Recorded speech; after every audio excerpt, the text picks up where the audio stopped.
Hey, what's up everyone? My name is Identity Coach Tim, and in this video today, we are talking about the hidden loop, why you keep cycling into relationships that don't serve you, and why on an identity level, this is happening to you. So if you keep emotionally circling back into relationships that don't serve you, that are toxic, that are maybe harming you, or that don't make you grow in a certain way, you gotta keep in mind, this is not bad luck or low standards or some kind of attachment styles. This is at the base of it an identity architecture problem. So in today's video, we will dive into what identity architecture is, what the underlying functions and algorithms of your brain and identity are, how they work, and basically how it's not just bad luck, but as actually a systematic approach to to proving yourself that you can achieve whatever you want to. So if you're new to this channel, here on Identity Coach Tim's channel, we're working on everything related to identity work, transformation and personal development, so you can actually take control of your own life and achieve all of the dreams or all of the goals that you have set for yourself without needing to settle for less. Okay, so let's dive into today's video. Identity systems select what feels familiar. Okay, so this we can see because your brain functions, or your brain's algorithm functions in a very simplistic way.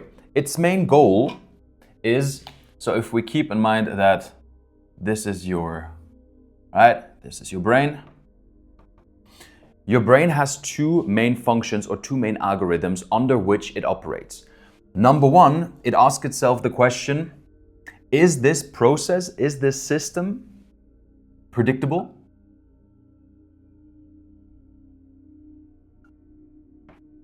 Right? So your system loves, or your brain loves, predictability. Whatever it can predict, it gives a certain feeling of safetiness. The second question your brain asks when determining a system is good, worthy to go forward or not, is it repeatable? So to understand, your brain does not ask, is this actually good for me? When determining a certain path to follow. It asks itself, is it predictable? Is it repeatable? Because we can then say in a very simple equation that predictability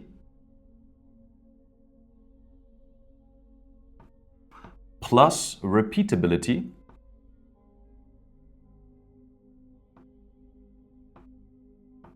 equal perceived safetiness.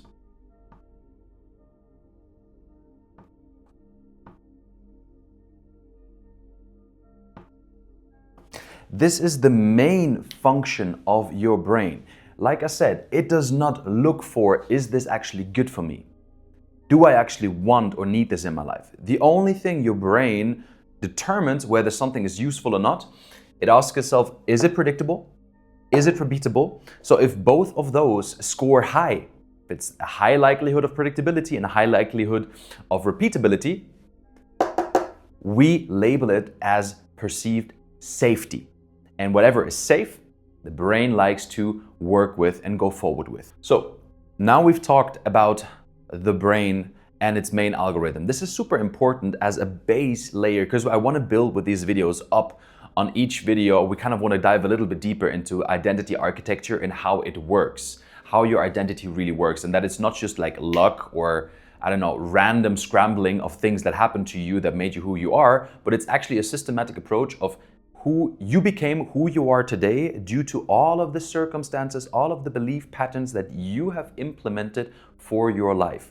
And changing your identity, transforming your identity, and asking for more of life and stopping those self-sabotaging cycles is actually understanding the foundation and then from there on systematically implementing new methods, new belief system, new actions, new thoughts that shape the new version of who you are becoming. So that is the main idea behind here. So that is part number one, basically the main actionable or the main algorithm. Now let's clean this baby up. All right, and what I really love about this is that this way of content creation or of knowledge content creation in 2026 has become the most important thing out here, because most people don't learn from university anymore, right? They go on YouTube and type in, how can I solve this specific problem? How can I deal with this specific, or what's the solution to this specific situation that I'm dealing with right now, right? And then you have guys like me or people like Nero Knowledge, right, who's been doing it for way longer now already, so shout out to him, that inspire people through a different approach in educational content. So that's basically the idea behind here. Now, secondly, we've talked about the brain's algorithm right now. What we want to look at right now, how identity architecture is actually embedded. So if your early experiences have taught you things like I am not good enough, like sentences, belief systems that I am not good enough, I am not worthy of love, I don't deserve love, I don't deserve this outcome, I don't deserve this happy relationship. All of these belief systems, all of these sentences have ingrained themselves into your brain, and your identity architecture organized itself around these assumptions. These things don't happen consciously, they happen systematically. Your identity or your brain, like I said, doesn't ask, is this good for me? But rather, does this match with who I believe I am? Your self-concept is at the core of everything here.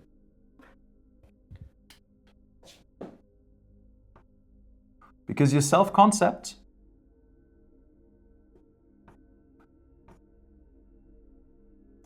determines how you see yourself and how you are being perceived by others.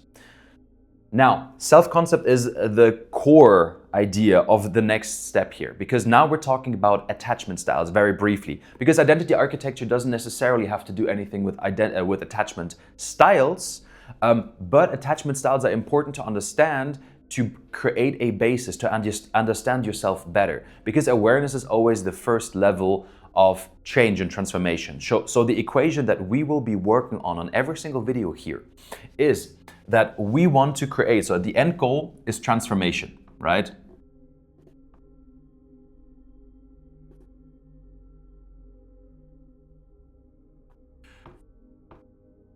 That is the end goal. That is where we want to get to. But in order to achieve transformation, there are certain steps and a formula that you have to follow that is essential and that you probably already know throughout your life, but it is important to understand how to achieve transformation, truly positive transformation, because you have as well negative transformation. You will follow the same formula. First, you have to become aware. Awareness is always the first layer of transformation. Without awareness, you are not aware of the problems you have. So in this sense, you don't know what you don't know. You don't actually know that you have a problem. So how can you solve a problem that you are unaware of? So the first layer that we are doing here right now is creating awareness towards a certain situation or a certain problem that you're dealing with in your life. From awareness, knowing that maybe there is something that I'm struggling with, maybe there is a pattern that I'm perceiving or that I'm seeing myself in, we then go over to acknowledgement. Acknowledgement is the second layer of transformation.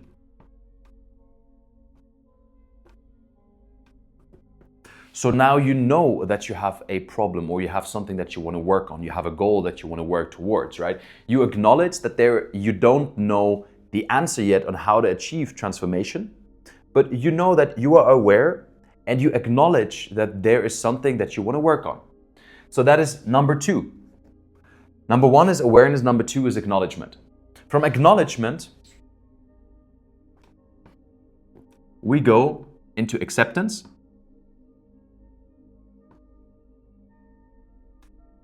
So I'm actually have to leave a little bit more space over here. When you acknowledge that there is a problem, you accept the things that you have to take in consideration in order to change the problem or to change or achieve that transformation.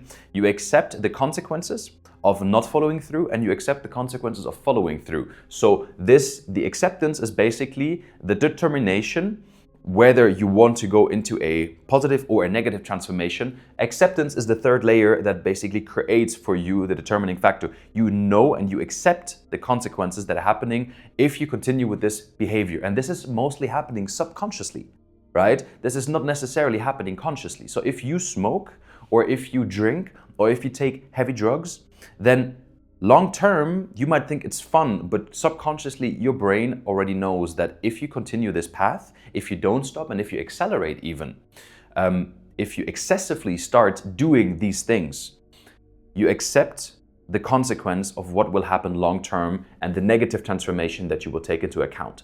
But so acceptance is part of it. From here, I then have to make a little arrow.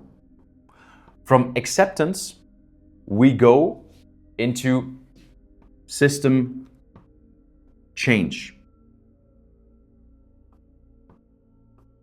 And system change is basically the how we do things, right? So your character or your destiny is being created through the simple thoughts that you're having on a daily basis. So the thoughts that you're having create the actions that you produce. The actions that you produce create the habits that gets formed. The habits that get formed create or determine the lifestyle, the characteristics that you are taking into because of repeatability and predictability that create your self-concept, that create how you basically see yourself, that create your destiny. So system change and acceptance work together to create the transformation that you so desire in your life. That's a simple formula. Awareness plus acknowledgement plus acceptance plus system change equal transformation. But the first three are the most important because the how doesn't really matter as long as the why is strong enough. The internal process, so let's say this here is happening subconsciously, whether this here is happening, consciously. And that is basically the process of how you create an improved self-concept of yourself. We will dive into this specific topic of self-concept and how to actually implement this formula with logical steps in future videos. But today we want to continue with attachment styles because our topic is why you keep falling back into the same old patterns, relationships, and toxic environments. So let me get rid of this again.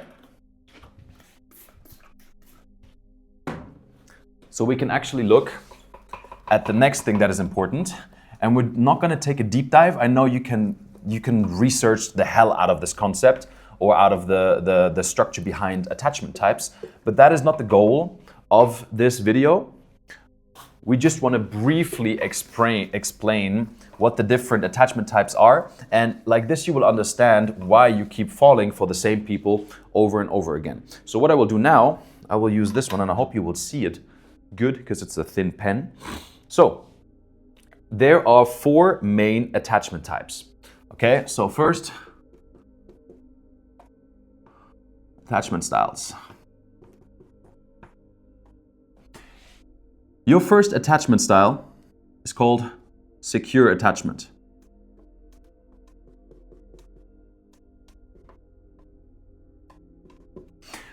In secure attachment, this is where around 75 or 70% of all people categorize themselves in.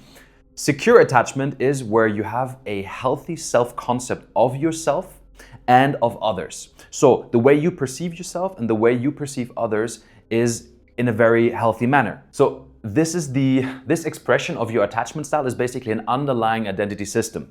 Your secure attachment is basically you are secure. Your nervous system has taught from very early on that it can feel safe in its environment. And this safetiness is being translated into your self-concept and the connections that you seek in the outside world.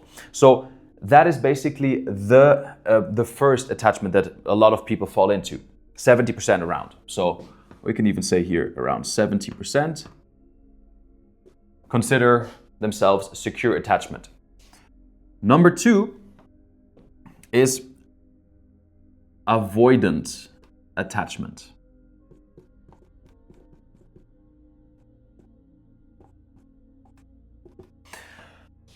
Avoidant attachment, the main core identity fear of avoidant attachment is actually closeness. No, sorry, is actually I am not secure on my own. So here with avoidant attachment, we have experienced throughout our life multiple times that we were kind of left alone. The safetiness and security of an environment has been taken away, and we have been left on our own. We kind of like felt vulnerable. We felt vulnerable and got hurt within, so we created this feeling of, okay, my self-concept is most of the time that I am not good enough. I don't feel like your main self-concept is surrounding the idea of I am not good enough, I am not worthy, and you seek validation within other people. This second attachment type we can call as well people pleasers. People pleasers are the ones who are seeking validation and confirmation of their self-concept in other people, because they can't maintain and hold up their belief system and their values for themselves. They have been quite distorted because they have not been given the safe environment in order to ingrain them into their core identity, to say, this is who I am, this is what I stand for. So with this shaky foundation, we seek attachment in other people. We seek validation in other people. So hyper-focus on the relationship. Most of these people in avoidant attachment are focused more on the partner than they are focused on themselves. And while they're being focused on the partner, they're neglecting their own worth, their own values. You kind of become this people pleaser in a relationship or you see the other person being a people pleaser in a relationship where it's only about you, about the other person. They don't have any real hobbies, they don't have any real routines, they don't care for themselves, they only care about you, because the moment that you feel good, they feel good. The moment that you feel bad, they take it directly personally. And I feel this very strongly because I considered myself, or I considered myself in the past an avoidant attachment style. My self-worth and my self-concept was based upon the well-being of other people. If they are not well, I'm not well. I don't care about me. I care about how they feel, right? So self-worth fluctuates with the partner's behavior. That is quite an important thing to take in here. The system prioritizes connection over self-integrity.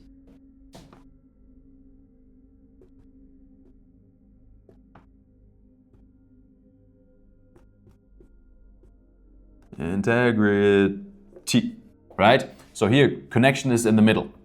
Here, both are in balance. Self-integrity and connection equal. Number 3 is we have... Oh man, I actually messed this one up. Actually, my bad. Anxious. Ah la la la la. What a rookie mistake. Anxious attachment. Here, let me take this so it doesn't confuse any of you. I've been writing it down wrong. God damn it. Anxious. Number 2 is anxious attachment. Everything that I said, anxious attachment. Number 3 is actually avoidant attachment.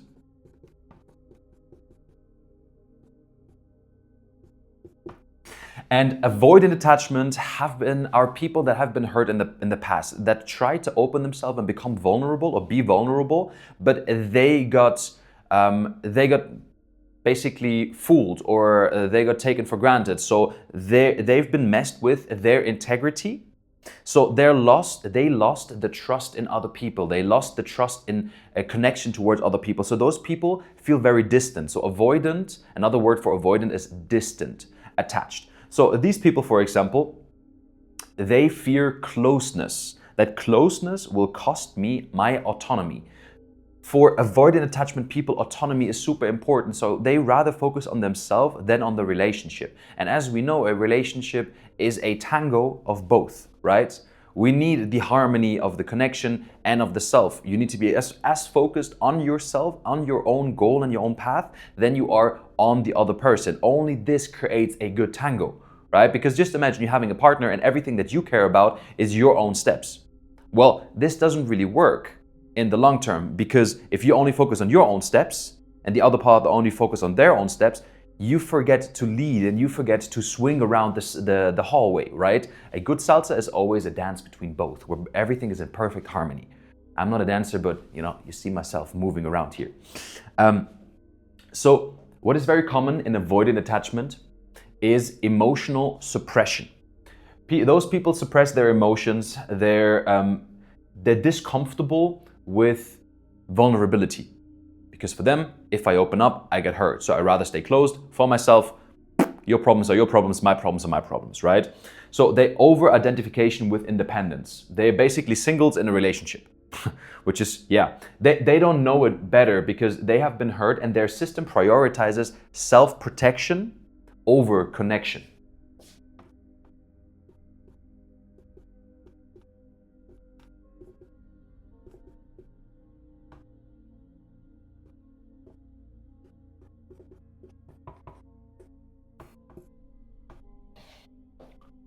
So we've had secure, we've had anxious, avoidant, and now the last but not least, disorganized attachment. Disorganized attachment is basically the opposite polar of secure attachment.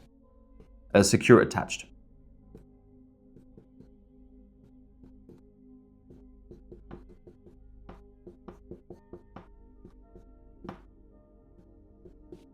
So if you imagine right now that with secure attachment, your self-concept is stable, your value towards connections and self-integrity have been balanced in a way so you can deal with both.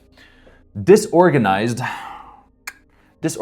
attachment type individuals have usually suffered chaos or traumas in their early childhood. So from this point onwards, they have conflicting identity signals. They don't know whether to trust or whether trust means hurt. They don't know they don't know if they want to connect or rather kind of distance themselves. They have this very distorted field and very distorted idea of harmony in their life. It's not their fault. It's basically traumas and chaos that has happened that has brought this to the point. But basically their system doesn't feel safe at all. So what they do, what is very common with disorganized attachment style individuals, is you have this very common push-pull dynamic. One moment they feel safe and they're all loving, and the next moment they push you away. Their system doesn't understand it because the moment they're trying to be somewhere in the middle, but it's kind of like pushing toward both extremes, either pulling someone and demanding love or either pushing someone. So anxious and avoidant. I don't need you, actually I need you. I don't need you, actually I need you, right? And this disorganized attachment style is quite complicated as well to deal with. I've had my experiences, but it's not that simple and easy to just overcome, right? So the system here with disorganized attachment has no stable rule set. So it oscillates. It kind of goes mayhem into every direction. If you don't have a strong foundation, your building can only be built as tall as your foundation is deep. So that is the idea here behind. If you don't have a strong foundation, if your foundation has been shaken over and over and over again, your building can't be tall and you're kind of like being pulled in every direction. So here the key insight behind all of these attachment types is that once you understand this, one thing becomes very apparent. You don't choose your partners based on logic, but rather you choose your partners based upon identity compatibility. You attract what you feel the most comfortable with. Your system confirms your self-concept through being around people that you feel identity-wise compatible with. And this is where it gets interesting, because if you are, for example, an anxious attachment type, you want to grab and hold on to people who are secure because their secureness or insecurity gives you a purpose on working and continuing to work on this attachment style, right? If you're avoidant attached, you kind of radiate towards that similar interest in individuals. Usually people that you can distance yourself from. People who are not really like people pleasers and avoidant are very hard to mix together, right? But that's basically the underlying idea here. You identify with, you attract into your life the partners that you resonate with on an identity level. So here is where it gets interesting. Everything that we've covered in the beginning is important, and everything we covered here is important, because now we're going to talk about the third part of this video, the relationship selection loop. So the usual pattern that occurs when you're choosing a partner or when you're getting into a relationship based upon your current identity. So, as always, let me clean up this baby so we can continue. Oh man. I really hope you all are having a beautiful day while you're listening to this. Feel free to comment below what you think of this video so far, if this is bringing you any value, if this, if you feel like you've learned something from it, and if you maybe even recognize yourself within the attachment types or within certain patterns that we've walked through and talked about already. So, perfect. So now, let's get into the relationship selection loop.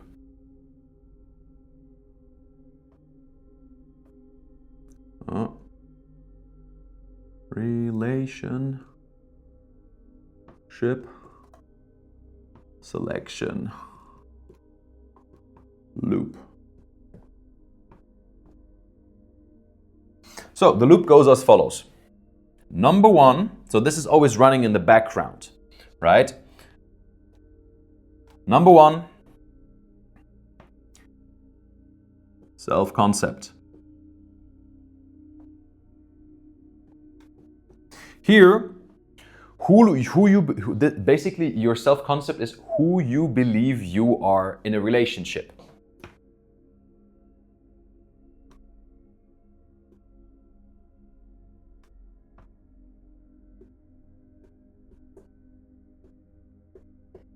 Who are you? Who are you in this relationship?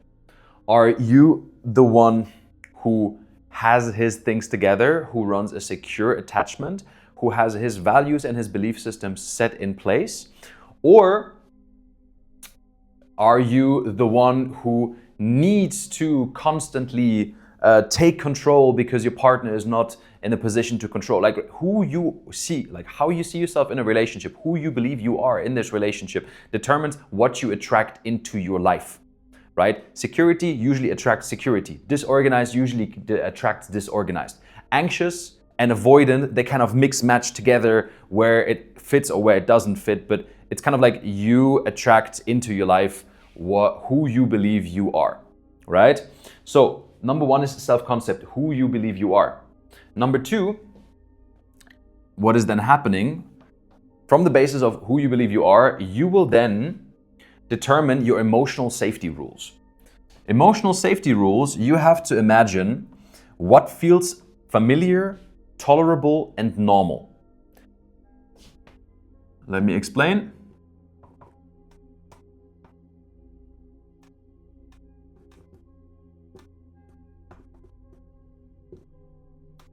As we've said, your brain's algorithm likes to optimize for what is predictable and what is repeatable. What is predictable and repeatable equals safe / normal. So if you are running a healthy pattern, when you meet someone who radiates a healthy and safe and normal pattern, you radiate with this person. You feel attracted to this person. Why? Because this is what your brain then tolerates, or your brain basically analyzes, rationalizes as, well, we know how this works. This is repeatable. This is predictable. We know the outcome of this. So let's follow suit, right? So your emotional safety rule is basically what your brain determines as safe and as normal in your life. So that's what you attract, that's what you accept. Number three, the third step within the process after your self-concept, who you believe you are, the number two, emotional safety rules, which your brain determines as safe and normal, we have your tolerance threshold.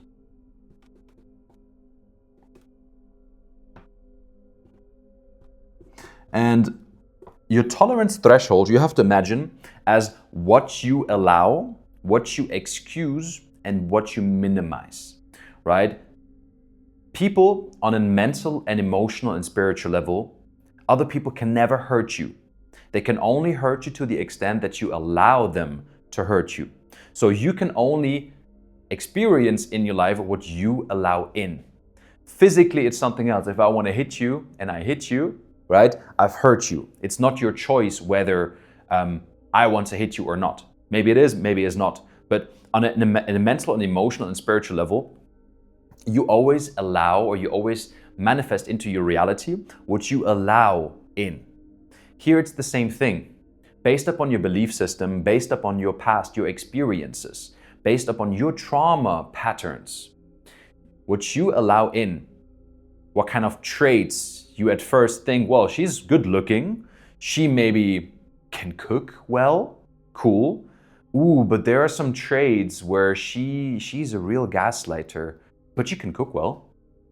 Or, I don't know, she follows some very uncool patterns of bitching about other people a lot or arguing about whatever I do, right? But she's good looking, so maybe maybe this will work in the long term, right? Maybe we can just figure this out. Those certain character traits, the character traits that you allow will set the standards for the relationship that you will accept. As long as you don't raise your standards, you don't raise what you allow in, the standards of what you allow in, you will always keep attracting what resonates with who you believe you are and whatever feels safe and normal. Even if the relationship halfway through feels normal, if there's another half that you've allowed in that is toxic, inevitably it will lead down to the path of it turning in the long term out into a toxic relationship. Because you have tolerated this behavior even though it is not in alignment with your values and with your belief system. Short term, this might work. Long term, it will never work. So here it's important to kind of figure this out early on. What do you allow?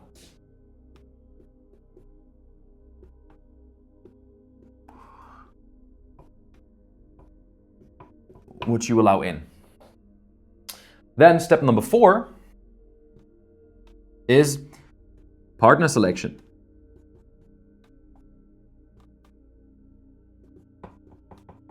And keep in mind, most of these processes are happening subconsciously. They're not happening consciously as is.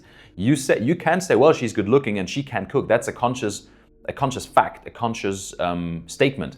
But you choose then based upon your identity architecture and who you believe you are in that relationship. So your partner selection then is who feels attractive and available to you. The most important word here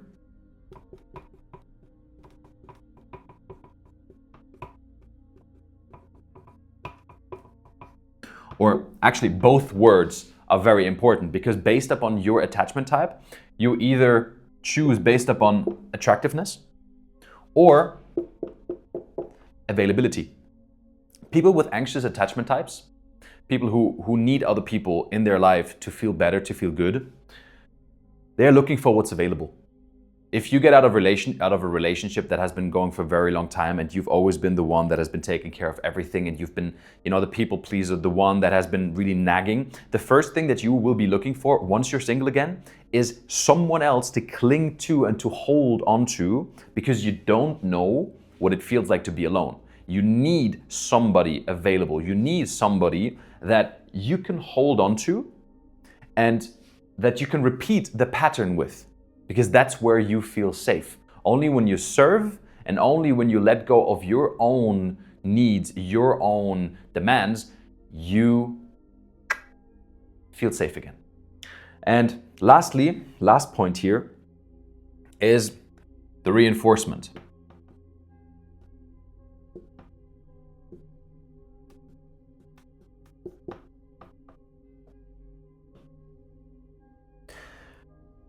The relationship that you are in, what you believe about yourself, what you deem as normal, what you allow in, what you deem as attractive or available, confirms your identity loop. Because most of the time, this is already in the framework of your identity architecture. You take in what feels predictable, what feels good, safe to your nervous system, because you know it's repeatable, because you know you've been through that already. So your nervous system then goes to what it already knows, not because it's good, but because it's just common. It worked through it already, right? And all of this reconfirms your identity. So this loop will continue until you start breaking it, understanding the different aspects of why you've taken certain decisions, why you've taken certain, left turns instead of right turns, and basically going down to the point where you, for cement, forgot the C, what you reinforce. So that is the idea behind, right? From this point onward, the loop resets. Your relationships don't reflect what you want. They reflect what your identity can tolerate without destabilizing. Let me repeat that. Your identity reflects, your relationships don't reflect what you want. They reflect what your identity can tolerate without destabilizing. Safety, safety, safety is the main core principle here.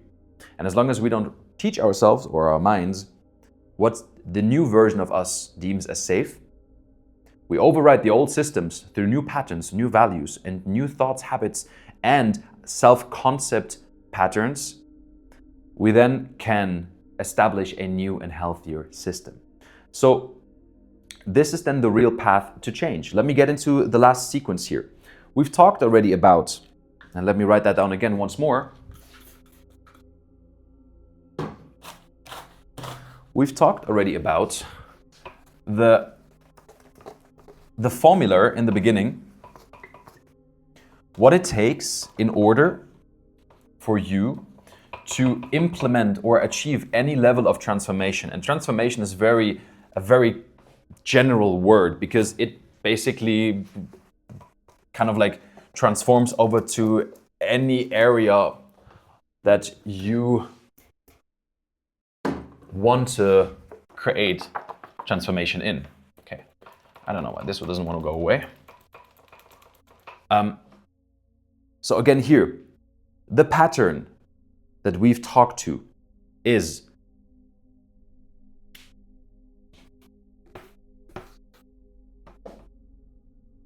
awareness,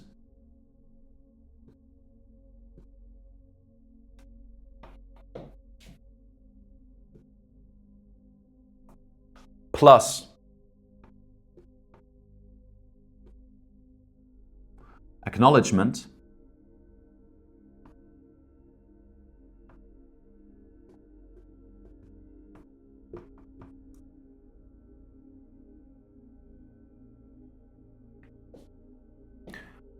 plus what you allow in, so the acceptance,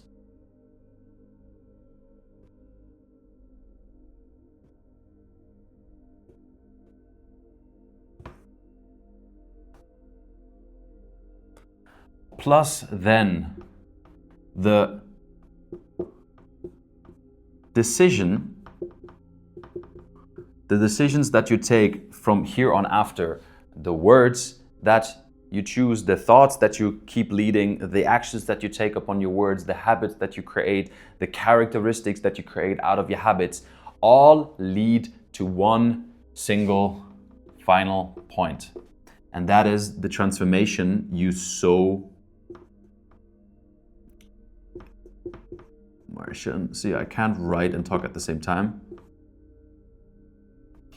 The transformations you so desperately seek. If you don't follow this concept, if you don't follow this concept of becoming aware of your patterns, working on them, acknowledging them, accepting them, and saying, no más, I don't want any more of this. I don't tolerate this anymore. I don't tolerate this behavior anymore. And you then start acting upon that minimum tolerance barrier, nothing in your life will change.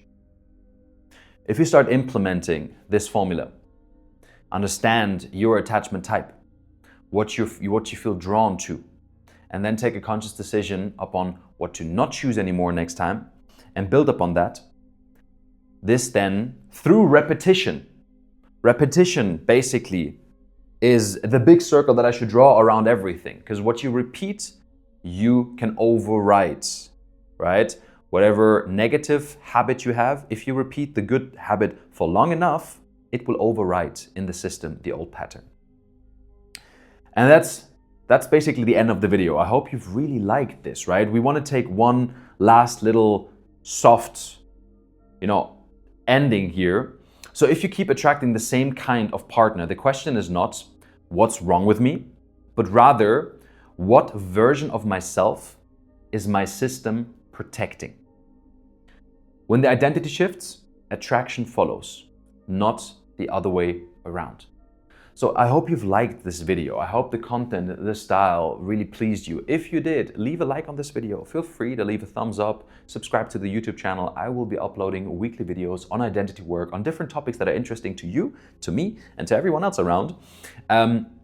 And yeah, if you want to find more content related to what I'm doing, I'm on social media. You can find everything in the link down below. I've linked as well some cool free tools that you can use to find out what your attachment type is, what your shadow type is, and what kind of overarching archetypes are running your life. Because you are basically one of three main archetypes that is overcompensating, undercompensating, or kind of like feeling lost within the maze. If this interests you, check the links down below in the description. I see you next week. It was a pleasure. Peace out. Your Tim.